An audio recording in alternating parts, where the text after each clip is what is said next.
സാറേ നമ്മൾ പിന്നെ കഴിഞ്ഞ ദിവസം ഒരു പത്രത്തിൽ വാർത്തയുണ്ടായിരുന്നു, കുറച്ച് ദിവസമായി. സാറ് ദീർഘകാലം പിന്നെ മഹാത്മാഗാന്ധി യൂണിവേഴ്സിറ്റിയുമായും സർക്കാരും ഒക്കെ ആയിട്ട് നിയമയുദ്ധത്തിലായിരുന്നല്ലോ.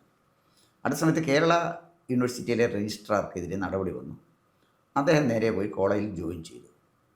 ഇതേപോലെ തന്നെ MG യൂണിവേഴ്സിറ്റി രജിസ്ട്രാറായിരുന്ന സാറിനെതിരെയും നടപടി വന്നു. സാർ കോളേജിൽ പോയില്ല, വെളിയിൽ നിന്ന് നിയമയുദ്ധം നടത്തി. ആ നിയമയുദ്ധം ആത്യന്തികമായിട്ട് സാറ് ജയിക്കുകയും ചെയ്തു. എനിക്ക് പ്രേക്ഷകരുമായിട്ട് പങ്കുവെക്കാനുള്ളത്, സാർ എന്തിനാണ് നിയമയുദ്ധം നടത്തിയത്?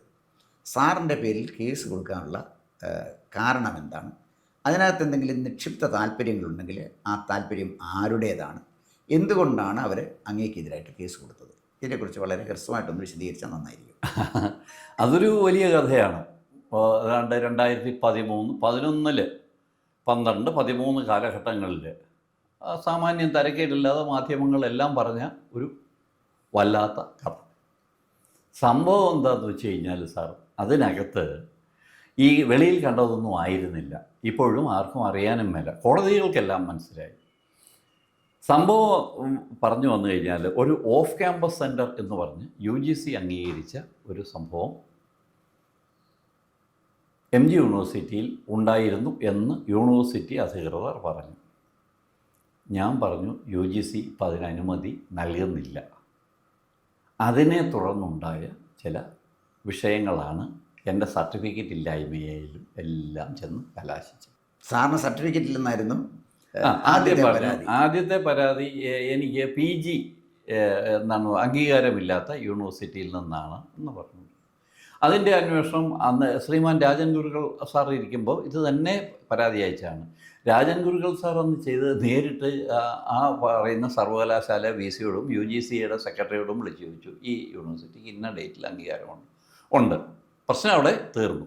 അത് കഴിഞ്ഞപ്പോൾ വീണ്ടും പരാതി വന്നപ്പോൾ പറഞ്ഞു, ഇൻ സിറ്റു വെരിഫിക്കേഷന് വേണ്ടിയിട്ട് ഒരു സിൻഡിക്കേറ്റ് മെമ്പറെ ചുമതലപ്പെടുത്തുന്നു. അതായത് അഡ്വക്കേറ്റ് PK ഹരികുമാറും പിന്നെ അന്നത്തെ എഞ്ചിനീയറിംഗ് കോളേജിലെ പ്രിൻസിപ്പലായിരുന്നു ഒരു അധ്യാപകനോ സാറുമായിരുന്നു എന്നാണ് എൻ്റെ ഒരു ഓർമ്മ. ഇവർ രണ്ടുപേരും അന്വേഷിച്ചിട്ടും പറഞ്ഞു ഇതൊക്കെ ഉള്ളത് തന്നെയാണ്. അപ്പോൾ ആ സസ്പെൻഷൻ നിൽക്കുകയില്ല എന്ന് വന്നപ്പം ഡിഗ്രി സർട്ടിഫിക്കറ്റ് വ്യാജമാണെന്നായി. അടുത്തത്, കേരള സർവകലാശാലയിൽ ഒരു ഫോൺ കോളിൽ എനിക്ക് ചെയ്തതെന്തെന്നറിയോ സാറേ? അവിടുത്തെ ആൾക്കാർ 2-3 സിൻഡിക്കേറ്റ് മെമ്പർമാർ, ലീഗിൻ്റെ ആളുടെ പേര് കേട്ടാൽ ഞെട്ടും, സോമശേഖരൻ ഉണ്ണി, അതാണ് ലീഗിൻ്റെ റെപ്രസെൻറ്റേറ്റീവ് നേതാവ്.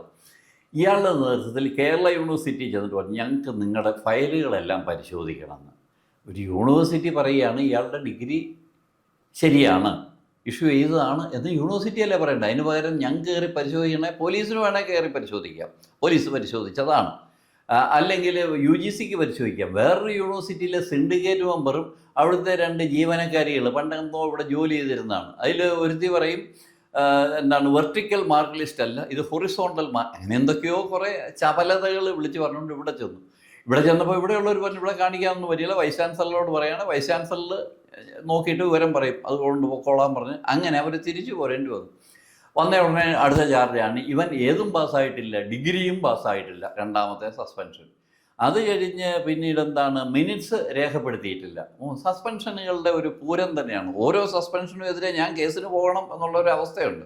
ഇതെല്ലാം ഒരു ഫോൺ കോളിൽ തീരുന്നത്. ആയിടെയാണ് അന്നത്തെ വൈസ് ചാൻസലറായിരുന്ന AV ജോർജ്, അദ്ദേഹം എന്നെ വിളിച്ചിട്ട്, ഇപ്പോഴും ഉണ്ട് എൻ്റെ പേപ്പർ, അദ്ദേഹത്തെ കാണണം എന്ന് പറയുന്നു. അദ്ദേഹത്തിൻ്റെ വൈസ് ചാൻസലറുടെ മുറിയുടെ പുറകിൽ ഉള്ള ചേംബറിൽ എന്നെ വിളിച്ചുകൊണ്ട് പോയി. അദ്ദേഹം എന്നോട് പറഞ്ഞു, ഉണ്ണി സാറേ, ഒരു കാര്യം പറയാം, ഇവിടെ ലീഗാണ് ഭരിക്കുന്നത്, ഞങ്ങൾ അതിൻ്റെ കൂട്ടത്തിലുണ്ട്. അദ്ദേഹം ഒരു കേരള കോൺഗ്രസ് നോമിനി എന്നാണ് അറിയപ്പെട്ടത്. അപ്പോൾ ഞങ്ങൾ പറയുന്നതനുസരിച്ച് നിൽക്കാമെങ്കിൽ സാറിന് ഇവിടെ ഒരു രാജാവായ രജിസ്ട്രാറായിട്ടിരിക്കാം, അല്ലെങ്കിൽ വെളിയിലായിരിക്കും. ഞാൻ പറഞ്ഞു, രാജാവാകുന്നതിലും നല്ലത് വല്ലതൊക്കെ പറയാൻ പറ്റുന്ന ഒരു യാചകനാകുന്നതായിരിക്കും എനിക്കിഷ്ടം എന്ന് പറഞ്ഞ് ഞാൻ ഇറങ്ങി പോരുകയും ചെയ്തു. പിറ്റേ ദിവസം അടുത്ത സസ്പെൻഷനും വന്നു. ഇതിൻ്റെ എല്ലാം അടിസ്ഥാനപരമായ കാരണം ഒരു ഓഫ് ക്യാമ്പസ് സെൻറ്ററുകളുമായി ബന്ധപ്പെട്ട ചില അഴിമതികളാണ്. ആ അഴിമതികൾ നടത്താനായിട്ട് അന്നത്തെ വിദ്യാഭ്യാസ മന്ത്രിയുടെ ഓഫീസാണ് നേതൃത്വം നൽകിയത് തന്നെ കളയാനായിട്ട്. അതായത് എൻ്റെ കയ്യിൽ ഇപ്പോഴും ഉണ്ട്, താങ്കൾക്ക് ഒരിക്കൽ വന്നാൽ ഞാൻ കാണിച്ചു തരാം, അല്ലെങ്കിൽ താമസിയാതെ കോടതിയിൽ അതെല്ലാം വരും.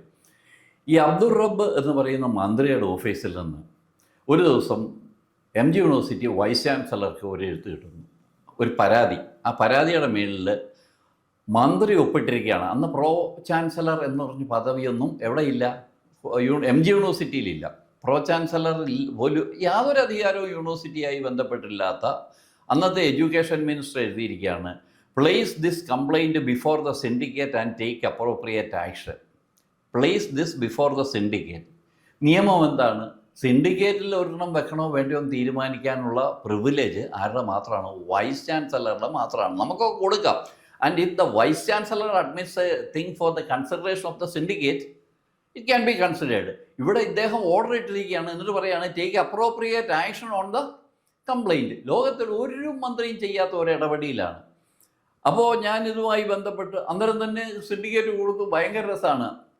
അന്ന് ലീഗിൻ്റെ ഒരു അപ്രമാദിത്വമുള്ള ഒരു കാലഘട്ടമാണ്. പിന്നെ ഉള്ളത് കേരള കോൺഗ്രസ്സിലെ 1-2 പേരും അവരും ഉണ്ടായിരുന്നു. പക്ഷേ ഒരിക്കൽ ഇല്ലാത്തത് പറയുമ്പോൾ പറയണമല്ലോ, ഒരിക്കൽ സുകുമാരൻ നായർ സാറിൻ്റെ ജ്യേഷ്ഠൻ മരിച്ച ഒരു സ്ഥലത്ത് വെച്ച് അന്ന് ഞാൻ ഈ KM മാണി സാറിനെ കണ്ടു. അന്ന് സാറിനോട് പരിചയമുള്ള ഒരു ഫിനാൻഷ്യൽ സ്ഥാപനത്തിൽ നിന്ന് അവിടെ ഡെപ്യൂട്ടേഷനിൽ വന്ന ഒരാളും കൂട്ടത്തിലുണ്ട്. അപ്പം എന്നെ കണ്ട ഉടനെ KM മാണി സാറ് എന്നോട് മിസ്റ്റർ ഉണ്ണി എന്ന് പറഞ്ഞു. ഞാൻ നോക്കിയപ്പോൾ സാറ് വരാൻ പറഞ്ഞു. എന്നെ ഒരു അരിയിൽ കൊണ്ടുവന്ന് മാറ്റി നിർത്തിയിട്ട് പറഞ്ഞു, എനിക്കിതിനകത്ത് യാതൊരു റോളും ഇല്ല മിസ്റ്റർ ഉണ്ണി, പിള്ളേർ നമ്മൾ പറഞ്ഞാൽ കേൾക്കണം എന്നുണ്ടോ എന്നൊരു ചോദ്യം. അതാരാണ് പിള്ളേർ? പിള്ളയാരാണെന്ന് KM മാണി സാറിൻ്റെ ഏത് പിള്ളയാണ് രാഷ്ട്രീയത്തിൽ വന്ന് അരങ്ങേറ്റം കുറിച്ച സമയം? ജോസ് കെ മാണിയെ കുറിച്ച സാർ ആയിരിക്കണം എന്നാണ്. നടത്തിയ ഒരാൾ ജോസ് കെ മാണിയാണ്, ഒരാളാണ്. പക്ഷേ യഥാർത്ഥത്തിൽ എന്താണ് പറയുക, അദ്ദേഹമൊക്കെ എന്ന് പറഞ്ഞു കഴിഞ്ഞാൽ അദ്ദേഹം ഈ വൈസ് ചാൻസലറെ നിയമിച്ചതായതുകൊണ്ട് അത് മുസ്ലിം ലീഗിൻ്റെ സമ്മർദ്ദത്തിന് വഴങ്ങിയതാവാനേ തരമുള്ളൂ. അവിടെ MG യൂണിവേഴ്സിറ്റിയിൽ അന്നെന്ന് പറഞ്ഞു കഴിഞ്ഞാൽ കൃത്യമായിട്ടും ലീഗിൻ്റെ ആൾക്കാരാണ് ഇതിന് നേതൃത്വം നൽകിയത്. അതിനകത്ത് പ്രഥമൻ ഏറ്റവും വലിയ കുറ്റം ചെയ്ത, യാതൊരു അധികാരവുമില്ലാതെ ഇതെല്ലാം കാണിച്ചത് ആര് തന്നെയാണ്? ശ്രീ അബ്ദുൾ റബ്ബും അദ്ദേഹത്തിൻ്റെ പേഴ്സണൽ സ്റ്റാഫുമാണ്. അതിനെതിരെ ഞാൻ വരുന്നുണ്ട്. ഇനിയും വീണ്ടും കോടതി യുദ്ധങ്ങൾ ഒന്നും അവസാനിച്ചിട്ടില്ല എന്ന് പറയുന്നതാവും ശരി. ഓരോന്നിനും അതിൻ്റേതായ ഒരു സമയമുണ്ടല്ലോ, ആ സമയത്ത് കൃത്യമായും വരേണ്ടത് വന്നിരിക്കും. അപ്പോൾ അബ്ദുൾ റബ്ബിനെതിരെയുള്ള യുദ്ധം സാർ അവസാനിപ്പിച്ചിട്ടില്ല? അബ്ദുൾ റബ്ബിൻ എന്നുള്ളതല്ല. അതായത് സാറ് ഞാൻ നേരത്തെ പറഞ്ഞത് അങ്ങനെ ശ്രദ്ധിച്ചില്ലെന്ന്, ഓഫ് ക്യാമ്പസ് സെൻറ്റർ എന്ന് പറഞ്ഞു. അതെ, അതിലാണ് ഇത് തുടക്കം. അവരെ ഏതാണ്ട് 70 ഓഫ് ക്യാമ്പസ് സെൻറ്ററുകൾ പുതിയതായി UGC ചട്ടങ്ങൾക്ക് വിരുദ്ധമായി തുടങ്ങാനായിട്ട് തീരുമാനമെടുക്കുകയാണ്. ഒരു തീരുമാനം സിൻഡിക്കേറ്റ് അങ്ങ് എടുക്കുകയാണ്. സിൻഡിക്കേറ്റ് അല്ലേ തീരുമാനം എടുക്കും? അതെ. അതിനിപ്പോൾ നമുക്ക് വിദ്യാഭ്യാസ മന്ത്രി എങ്ങനെ അത് കണക്ട് ചെയ്യാൻ പറ്റും? പറയുന്നത് കേൾക്ക് സാർ. അപ്പോൾ ഞാൻ പറയാം. അപ്പോൾ ഈ തീരുമാനം എടുക്കുമ്പോൾ ഞാൻ പറഞ്ഞു ഇത് നിയമവിരുദ്ധമാണ്, ഇത് ചെയ്യാൻ പാടില്ല, നമ്മൾക്ക് ഉള്ള ഓഫ് ക്യാമ്പസ് സെൻറ്ററുകൾ തന്നെ പൂട്ടണം. അപ്പോൾ സംഘടനക്കാരെല്ലാം ഇത് വലിയൊരു വരുമാന മാർഗമാണ്. ഞാനും അന്നത്തെ കൺട്രോളർ ഓഫ് എക്സാമിനേഷൻ ആയിട്ടുള്ള ഈ ശ്രീമാൻ തോമസ് ജോൺ മാമ്പറ എന്ന് പറഞ്ഞ അദ്ദേഹം കൂടെ ഞങ്ങൾ ഗൾഫ് നാടുകളിൽ ഈ ഓഫ് ക്യാമ്പസ് സെൻറ്ററുകളിലെ പരീക്ഷ പരിശോധിക്കാനായിട്ടൊന്ന് പോയി. അത് തീർന്നപ്പോഴേ ഒരു ഉത്തരവിറങ്ങി, ഓഫ് ക്യാമ്പസ് സെൻറ്ററുകളിൽ പരീക്ഷ നടക്കുമ്പോൾ കൺട്രോളർ ഓഫ് എക്സാമിനേഷൻ ഓഫീസിൽ തന്നെ ഉണ്ടാകണം, വെളിയിലിറങ്ങാൻ പാടില്ല. കാരണം അന്ന് ചെന്നപ്പോൾ പല പ്രഗത്ഭന്മാരും പ്രത്യേകിച്ച് ഗൾഫ് നാടുകളിൽ കോപ്പി അടിക്കുന്നതിന് ഇത്ര റിയാൽ കൊടുത്തിട്ടാണ് കോപ്പി അടിക്കുന്നത്. അത് 3 തരത്തിലുണ്ടായിരുന്നു. തിരുവനന്തപുരത്തുള്ള ഒരു പ്രമുഖൻ അന്ന് എന്നോട് പറഞ്ഞു, സാറ് കുറച്ച് കഴിയുമ്പോൾ റിട്ടയർ ആകും, രജിസ്ട്രാർ അല്ലാതാവും, പക്ഷെ ഞാൻ എന്നും ഓഫ് ക്യാമ്പസ് സെൻറ്ററിൻ്റെ അധിപനായി ഇവിടെ തന്നെ കാണും എന്ന് തിരുവനന്തപുരത്തെ വലിയ ഒരു എഡ്യൂക്കേഷണലിസ്റ്റിൻ്റെ മകനാണ്. അദ്ദേഹമാണ് എന്നെ അന്ന് അവിടെ വെച്ച് പേശി. അപ്പോൾ ഞങ്ങൾ കയറി പരിശോധിച്ചപ്പോൾ ഒരു മുറി അകത്തോട്ട് കയറില്ല. തോമസ് ജോൺ സാറും ഉണ്ട്, ഞാനും ഉണ്ട്. അപ്പോൾ കയറി ചെന്നപ്പോൾ എന്താണ്, ഒരു മൂല പുസ്തകങ്ങൾ കൂട്ടിയിട്ടിട്ടാണ് ഞങ്ങൾ. ഇതെന്നാന്ന് ചോദിച്ചാൽ പറഞ്ഞു, അത് പിള്ളേർ കൊണ്ടുവന്ന് ഇവിടെ ഗൾഫിലൊക്കെ ഇങ്ങനെയാണ്. വേറൊരു സ്ഥലത്താണ് ഈ വെട്ടിക്കൊടുക്കുകയാണ്, അതിന് റിയാൽ കൂടുതലാണ്. ഏത് കൃത്യം ചോദ്യത്തിൻ്റെ ഉത്തരം വെട്ടിക്കൊടുക്കും. അപ്പോൾ ഇവിടുന്ന് ഉള്ള പരിശോധിക്കാനായിട്ട് കുറേ ആൾക്കാർ യൂണിവേഴ്സിറ്റിയിൽ നിന്ന് പോരും. അവർ താഴെ വർത്തമാനമൊക്കെ പറഞ്ഞുകൊണ്ട് അവരിരിക്കും, അല്ലെ അവരെ എവിടെയെങ്കിലും ടൂറിനൊക്കെ കൊണ്ടുപോകും. തിരിച്ചു വന്നു കഴിഞ്ഞാൽ ഉടനെ അന്ന് രാജൻ ഗുരുക്കൾ സാറിനോട് ഈ കാര്യങ്ങൾ പറഞ്ഞു. അദ്ദേഹം പറഞ്ഞു ഇതിങ്ങനെ തുടരാൻ അനുവദിക്കാനാവില്ല എന്ന് പറഞ്ഞു. അപ്പോൾ അതനുസരിച്ച് ഞങ്ങൾ നിന്നു. അത് കഴിഞ്ഞപ്പോൾ KM എബ്രഹാം സാറാണ് ഇതായിട്ട് വരുന്നത്, പ്രിൻസിപ്പൽ സെക്രട്ടറി ഹയർ എഡ്യൂക്കേഷൻ. അപ്പോൾ ഞാൻ അദ്ദേഹത്തോട് ചോദിച്ചു, സാർ ഈ ഇങ്ങനെ ഒരു തീരുമാനം എടുത്താൽ? അപ്പോൾ അദ്ദേഹം എന്നോട് പറഞ്ഞു, മിസ്റ്റർ ഉണ്ണി ഒരു കാര്യം മനസ്സിലാക്കണം, നിങ്ങൾ നിയമത്തിൻ്റെ വഴിയെ പോയാൽ അവസാനം വരെ നിയമം നിങ്ങളുടെ കൂടെ ഉണ്ടാകും. അതല്ല, നിങ്ങൾ ഇവരൊക്കെ പറയുന്നത് കേട്ട് പോയി കഴിഞ്ഞാൽ അവരും കാണുകയില്ല, നിയമവും കാണില്ലാത്ത ഒരു അവസ്ഥയിലേക്ക് നിങ്ങൾ ചെല്ലും. അതുകൊണ്ട് ഒരിക്കലും നിയമവിരുദ്ധമായി ഒന്നും ചെയ്യരുത്. നിങ്ങൾ സെക്രട്ടറി എന്നുള്ളതല്ലേ, നിങ്ങൾക്കൊരു ബാധ്യതയുണ്ട്. ഇത് നിയമവിരുദ്ധമാണെന്ന് ഫയലിൽ രേഖപ്പെടുത്തുക. അതിൻ്റെ ഒപ്പിടാനായിട്ട് വരുമ്പോൾ, MOU ഒപ്പിടാൻ വരുമ്പോൾ ഒപ്പിടാതിരിക്കുക. ഈ 2 കാര്യത്തിന് വേണ്ടി ഞാൻ അങ്ങനെ ചെയ്യും എന്ന് വൈസ് ചാൻസലറോട് സൂചിപ്പിച്ചതേ ഉള്ളൂ. ഒപ്പിടേണ്ടി വന്നില്ല. എന്നെ സസ്പെൻഡ് ചെയ്ത് വേറൊരു സ്ത്രീയെ വെച്ച് അവർ എല്ലാം ഒപ്പിട്ട് അങ്ങനെ എൻ്റെ സസ്പെൻഷനും തുടർ നടപടികളും ആരംഭിക്കുകയാണ്. അത് വലിയ കഥയാണ്. അപ്പോൾ എന്തായാലും ശരി, തെരഞ്ഞെടുപ്പ് വരാൻ പോവുകയാണ് 2026. അബ്ദുൾ റബ്ബിനെക്കുറിച്ച് ഞാനും കേട്ടിട്ടുണ്ട്. അബ്ദുൾ റബ്ബ് മന്ത്രിയായിരുന്ന സമയത്ത് ഞാൻ കെ മാണി സാറിൻ്റെ സ്റ്റാഫിലുണ്ടായിരുന്നു. അതെ അതെ. ഞാൻ മനസ്സിലാക്കുന്നത് അദ്ദേഹത്തിൻ്റെ വർഗീയത എന്ന് പറയുന്നത് മതഭ്രാന്തിൻ്റെ വക്കിലെത്തിയ ഒരാളായിട്ട്. അതെ, അതായിരുന്നു ഏറ്റവും വലിയ പ്രകോപനവും. അത് തന്നെയാണ് സാറേ. ഇത്തരം മതഭ്രാന്തന്മാർ വീണ്ടും മുഖ്യമന്ത്രിയായി കേരളത്തിൽ വരുമോ എന്ന ആശങ്ക താങ്കളെ പോലെ തന്നെ എനിക്കുമുണ്ട്. മറ്റൊന്നും കൊണ്ടല്ല, നമ്മുടെ ഒരു ജനതയെ നശിപ്പിക്കാൻ ഏറ്റവും നല്ല മാർഗം വിദ്യാഭ്യാസത്തെ തകർക്കുക എന്നുള്ളതാണ്. അപ്പോൾ 2026 വരുന്ന ഒരു തെരഞ്ഞെടുപ്പിൽ വീണ്ടും മതഭ്രാന്തന്മാർ കുപ്പായം ധരിക്കുന്നു, പദ്ധതികൾ തയ്യാറാക്കുന്നു. 9 വർഷം നഷ്ടപ്പെട്ടു പോയ നഷ്ടങ്ങൾ നികത്താൻ അവർ അണിയറയിൽ നീങ്ങുന്നു. എന്തായാലും ശരി, താങ്കൾക്കുണ്ടായ പോലുള്ള ദുരന്താനുഭവങ്ങൾ നിഷ്പക്ഷമായി നിർഭയമായി തീരുമാനമെടുക്കുന്ന രജിസ്ട്രാർമാർക്കും വൈസ് ചാൻസലർമാർക്കും ഉണ്ടാകാനുള്ള സാധ്യത വളരെ. മറ്റേ രജിസ്ട്രാറുടെ കാര്യം അങ്ങ് ചോദിച്ചായിരുന്നു. മറ്റേ അദ്ദേഹം കാണിച്ചതിൽ ഒരു പിഴവ് ഞാൻ പറയും. അങ്ങേരെ സിൻഡിക്കേറ്റ് മെമ്പർമാരെ അവരെയും വരെ ഒന്നും കൂട്ടി ഇതൊന്നും കാണിക്കേണ്ട ഒരു കാര്യവുമില്ല. കേരള യൂണിവേഴ്സിറ്റി അദ്ദേഹം കോടതിയിൽ പോവുക, നിരപരാധിത്വം ബോധ്യപ്പെടുത്തുക. അതല്ലാതെ കുറേ പേർ അകമ്പടിയോടുകൂടി ഇടിച്ചകത്ത് കയറുക, ഞാനുണ്ടെന്ന് പറഞ്ഞു. ഇപ്പോൾ കൂടെ നിന്നവരെ ആരെയും കാണാനില്ല. ഇപ്പോഴാണ് ഞാൻ KM എബ്രഹാം സാർ എന്നോട് ഓർക്കുന്നത്. കൂടെ നിൽക്കുന്നവർ പറഞ്ഞുകൊണ്ട് നിങ്ങൾ നിയമത്തിൻ്റെ വഴിയിൽ നിന്ന് പോയാൽ കൂടെ നിൽക്കുന്നവർ പ്രശ്നം ഉണ്ടാകുമ്പോൾ ഉണ്ടാവില്ല. നിയമത്തിൻ്റെ വഴിക്കും പോവും, നിങ്ങൾ മാത്രമാവും. അല്ല, അതിനകത്ത് വിഷമം സാറേ. അതിനകത്ത് കേരള യൂണിവേഴ്സിറ്റിയിലെ രജിസ്ട്രാർക്ക് നിയമത്തിൻ്റെ വഴിയിൽ പോകുന്നതിനേക്കാട്ടി നല്ലത് തൻ്റെ രാഷ്ട്രീയത്തിൻ്റെ വഴിയിൽ പോകുന്നതാണെന്ന് തോന്നിക്കാണും. അതിന് വരെയാണ് അദ്ദേഹം കൊടുക്കേണ്ടി വന്നത്. രാഷ്ട്രീയത്തിൻ്റെ അല്ല സാർ, അതിനകത്ത് തന്നെ ഞാൻ അതുമായിട്ട് ബന്ധപ്പെട്ട് ഒത്തിരി പേരെ എനിക്കറിയാവുന്നവരുണ്ടല്ലോ ഈ യൂണിവേഴ്സിറ്റികളിലൊക്കെ. അദ്ദേഹത്തിന് എൻ്റെ വ്യക്തിപരമായ വീക്ഷണത്തിൽ ധാരാളം ഓഫീസർമാരുണ്ടായിട്ടുണ്ട്.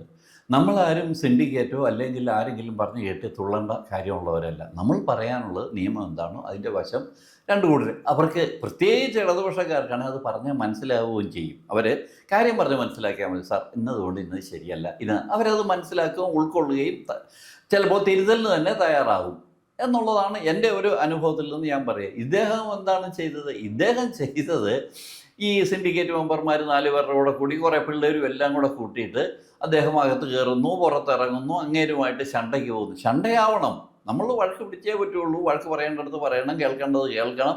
പക്ഷേ അങ്ങേര് എന്തൊക്കെയാണ് കാണിച്ചു കൂട്ടിയത്? അതിൻ്റെ അല്ല, കോടതി ഉണ്ടായിരുന്നു. നേരെ അദ്ദേഹത്തിന് കോടതിയിൽ പോയിട്ട് ഞാൻ ഇന്നത് ഉത്തമ വിശ്വാസത്തിൽ ഇന്നത് ചെയ്തു, അത് തെറ്റായിരുന്നെങ്കിൽ തെറ്റാണെന്ന് കോടതി പറയുകയാണ്, ശിക്ഷ ഏറ്റുവാങ്ങും. തെറ്റല്ല എന്ന് പറയുകയാണ്. അത് ചെയ്യുന്നതിന് പകരം ഭാവിയിൽ വന്നേക്കാവുന്ന, കാരണം ഒരു സ്ഥലത്തും വൈസ് ചാൻസലർമാരില്ല, ഒരു വശത്തും പ്രോ വൈസ് ചാൻസലർമാരില്ലാതെയാണ് കേരളത്തിലെ വിദ്യാഭ്യാസ രംഗം പോകുന്നത്. അപ്പോൾ തനിക്കുള്ള ഒരു എന്താണ് പറയുക സംഭവം എവിടെയോ ഉണ്ട്. അതൊന്ന് ഉറപ്പിക്കുന്നതിൻ്റെ ഭാഗമായി പോയി ഈ കുഴിയിൽ വീണെന്നാണ് കേൾക്കുന്നത്. പക്ഷേ അത് കൊടുക്കാമെന്ന്, ഇത് കഴിഞ്ഞാലും കൊടുക്കാമെന്ന് ഏറ്റിട്ടുണ്ടെന്നും കേൾക്കുന്നു. എന്തായാലും അദ്ദേഹത്തിന് നല്ലത് വരട്ടെ എന്ന് പറയാം. എന്തായാലും ശരി, നിയമാനുസൃതം നീങ്ങുന്ന ആരായാലും ശരി, VC ആയാലും ശരി, കൺട്രോളർ ഓഫ് എക്സാമിനേഷനോ അല്ലെങ്കിൽ രജിസ്ട്രാറോ ആരായാലും ശരി, അവരോടൊപ്പം നിയമത്തിനൊപ്പം നീങ്ങുന്നവരോടൊപ്പം നിയമം കാണും. പകരം ആൾബലവും മുഷ്ടിബലവും കാണിച്ച് എന്തെങ്കിലും നേടിയെടുക്കുന്നവരോടൊപ്പം മുഷ്ടിബലവും കാണില്ല, ആൾബലവും കാണില്ല, നിയമവും കാണില്ല എന്ന ഗുണപാഠമാണ് ശ്രീ MR ഉണ്ണി എന്ന് പറയുന്ന ദീർഘകാലം യൂണിവേഴ്സിറ്റി രജിസ്ട്രാറായിട്ടിരുന്ന ഒരു വിദ്യാഭ്യാസ വിചക്ഷണൻ്റെ കാഴ്ചപ്പാട്. അത് വരുന്ന തലമുറയ്ക്ക് പ്രയോജനം ചെയ്യട്ടെ. നമസ്കാരം സാർ. കൂടുതൽ വാർത്തകളും വിശേഷങ്ങളും നേരിട്ട് ലഭിക്കാൻ ജനങ്ങളിൽ നിന്ന് ജനങ്ങളിലേക്ക് ജനഭൂമി ന്യൂസ് സബ്സ്ക്രൈബ് ചെയ്യൂ. ബെൽ ബട്ടൺ അമർത്താനും മറക്കരുത്.